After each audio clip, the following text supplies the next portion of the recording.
So one of the biggest issues we're facing today is an essential lack of a solid foundational education.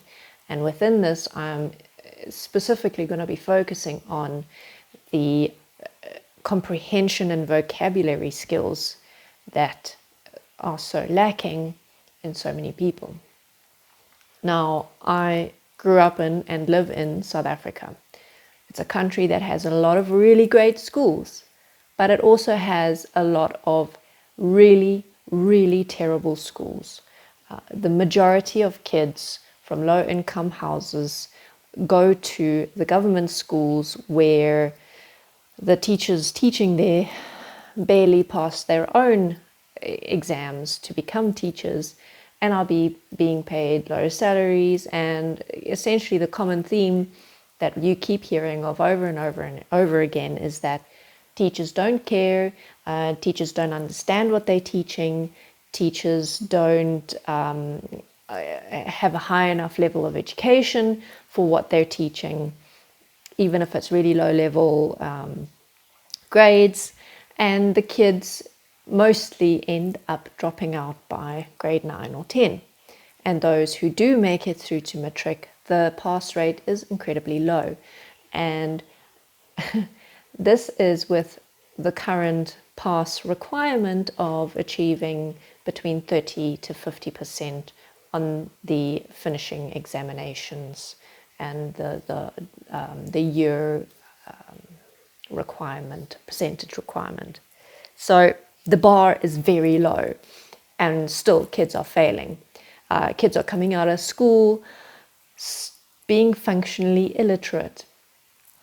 Trying to have a conversation with someone who has an incredibly limited vocabulary is very difficult. If you haven't done it before, I suggest that you expand your horizons a bit to get a better understanding of some of the issues that we're facing. Because how can people critically analyze information that they're confronted with on a daily basis if they simply lack the vocabulary to properly process and understand the information? So essentially, the point that I'm getting at here is that even though there are lots and lots of incredibly intelligent people who have a lot of natural or innate skills and talents and ability to problem solve, there's a difference between that innate intelligence and vocabulary.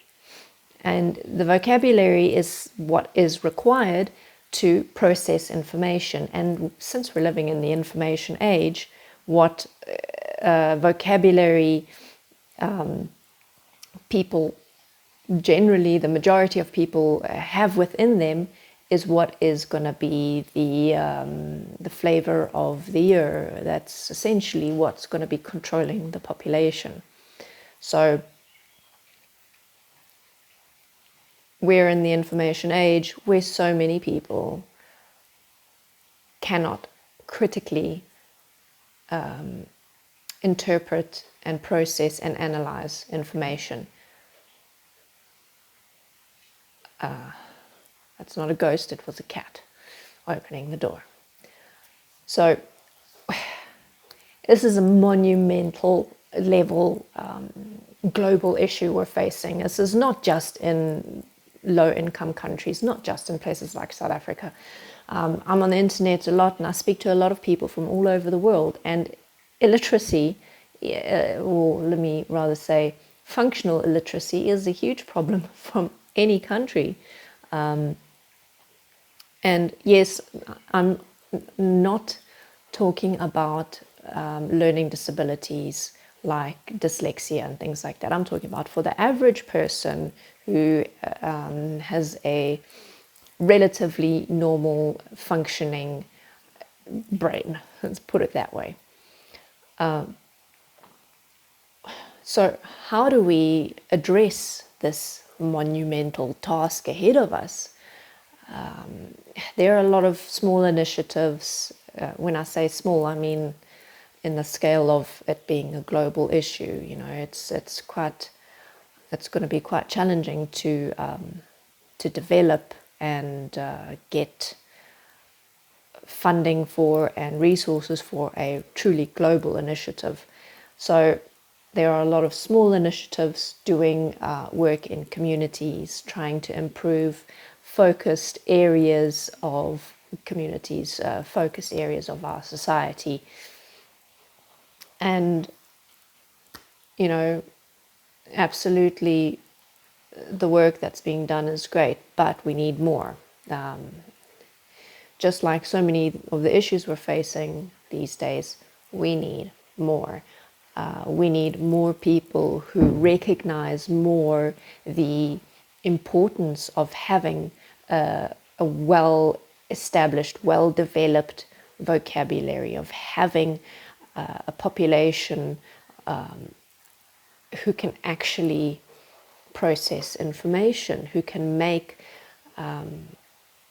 choices that are based on critical reasoning skills rather than on listening to a speaker who makes them feel a certain way without actually realizing what's being said, or without being able to look behind the words, without being able to investigate the integrity of the speaker. Basically, because the people who are following speakers like that don't understand what the word integrity means. It's as simple as that. They don't. It's your world is only as big as however many words you have within you to describe your world and to define how you're feeling, what you're seeing, and the choices that you're making. So essentially, we have a massive number of people who are living in very small worlds, very limited worlds, where their comprehension of the world around them and of themselves is incredibly limited. So I can't promise to come here with this magical solution that's going to fix all of this, because at the end of the day, it's going to require a lot of people working together towards a common goal. And the specifics of what can be done in developing vocabulary and reading skills and comprehension skills, it's, you know, there's a lot of different approaches to doing that, and a lot of them are very effective for different types of people. We all have different ways of learning, so it's not that the structure and the approach to teaching and to developing someone's educational level is lacking. It's more the implementation of it that's lacking, and the implementation of it is the human factor. It is the all of us factor, all of the people who are involved in the realm of education, the teachers, principals, government, parents. So not all of us, I'm not involved in the educational sphere, but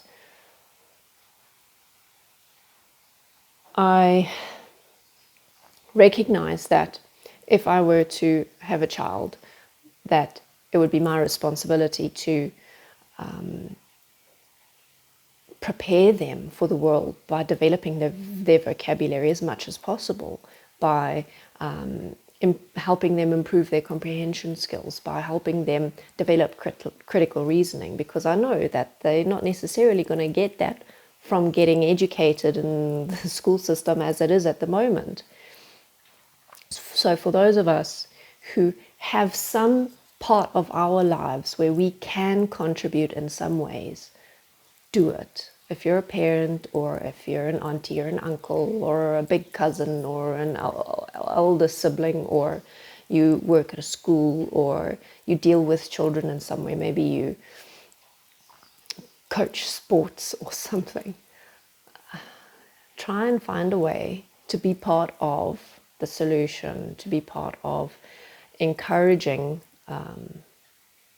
reading, encouraging further independent learning, because That's one thing that's in our favor, is that with this age of information, it is so easy to educate ourselves. It's more going to be the people in the lower income areas who don't have access to internet as readily or even at all as more developed countries that are going to be lagging behind because they simply don't have the funds to be able to fund using the internet to watch videos and stuff like that. So,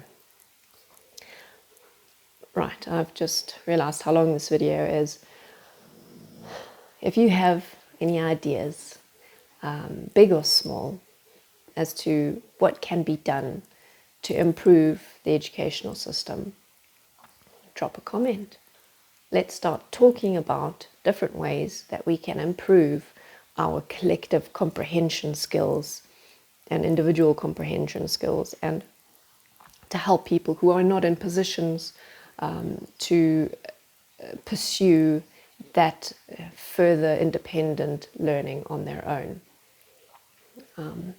And just as a quick little point to end this on, just because someone doesn't have a very well-developed vocabulary doesn't make them stupid. It doesn't make them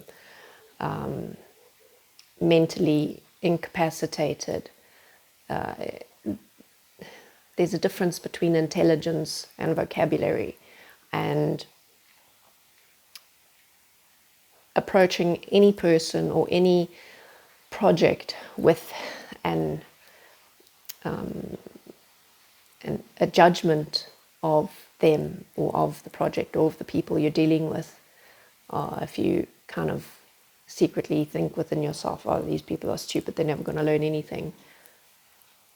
Well, we can all feel that judgment. We're all sensitive to the emotional and judgment related states that other people are in. So don't think that people are not going to know that you are not quite fully supporting them to reach their best potential, that they're holding back because of judgment.